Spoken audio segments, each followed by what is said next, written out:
Hi mga ka-bakers! Kumusta kayo? Ngayon naman ay gagawa tayo ng ube puto cheese. Handa na ba kayo?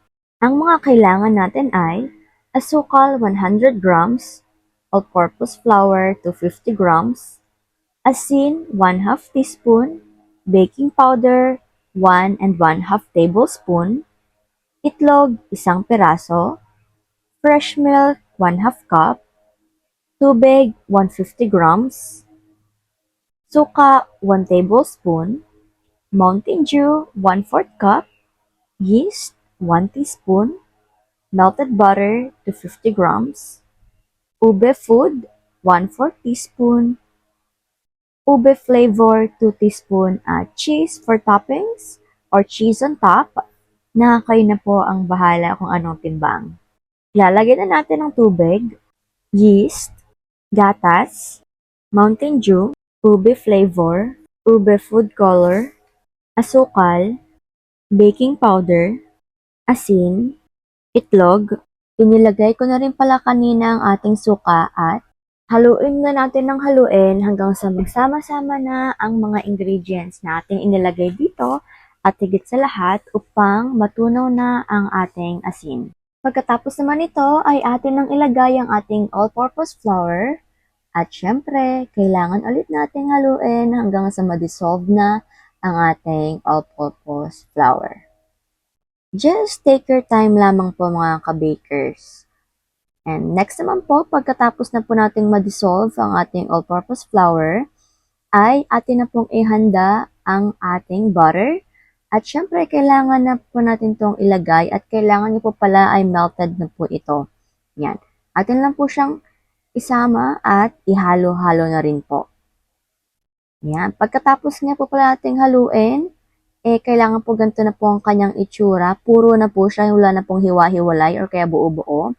At nga po pala, ang mixing time lang po namin dito is 1 to 2 minutes lang.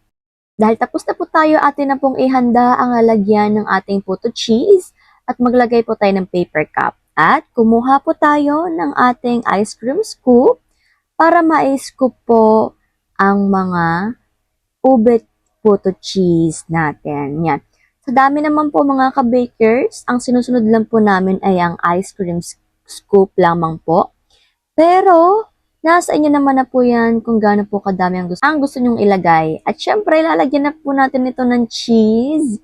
Yan. Kayo na pong bahala mga ka-bakers sa dami or sa laki ng paghihiwa niyo po ng cheese. Yan. Basta ganito lang po yung sa amin, yung sakto lang po yung laki at saka yung chubbiness niya.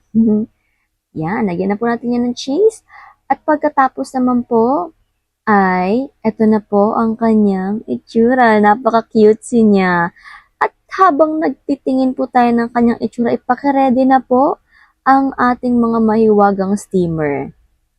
Yan, ito na po ang ating mga steamer mga ka-bakers.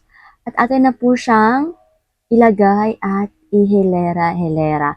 Oo nga po pala, bago po natin ilagay ang ating mga ube puto cheese, kailangan po ikumukulo na po agad ang tubig ng ating steamer. Alright?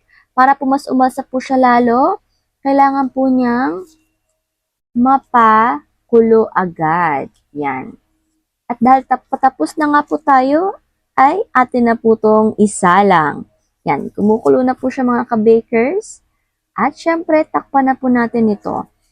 Ang atin nga po palang pag-i-steam dito ay 20 minutes lang po at ang apoy po ay high. At after 20 minutes ay ito na po ang ating ube puto cheese na napakasarap naman talaga. Walang duda mga ka-bakers.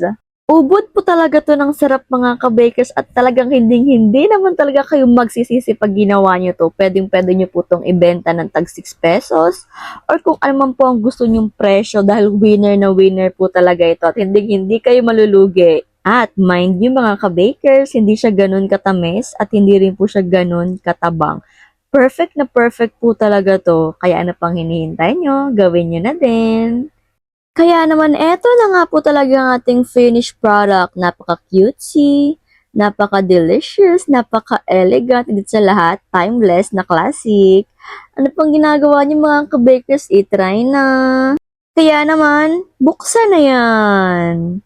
Charan! Napakalambot at napakaganda talaga, napaka-perfect. Naku po talaga mga ka-bakers, huwag niyo na po akong tanungin kung ilan ang aking nakain dahil pas po talaga ako ngayon sa bilangan. Kaya naman eto na nga talaga hindi ko na po patatagalin pa, kundi eto na ang ating food for the soul ngayong umaga. Mateo chapter 22 verse 37 to 39, sumagot si Jesus, ibigin mo ang Panginoon mong Diyos ng buong puso mo, buong kaluluwa mo at buong pag-iisip mo. Ito ang pinakamahalagang utos. Ito naman ang pangalawa. Ibigin mo ang iyong kapwa gaya ng pag-ibig mo sa iyong sarili. Amen? Amen! Mangyari nawa ang kalooban ng Panginoong Jesus noon, ngayon at magpakailanman. At maraming salamat po sa inyong suporta. Hanggang dito na lang po muna ako. Bye muna, ingat at God bless.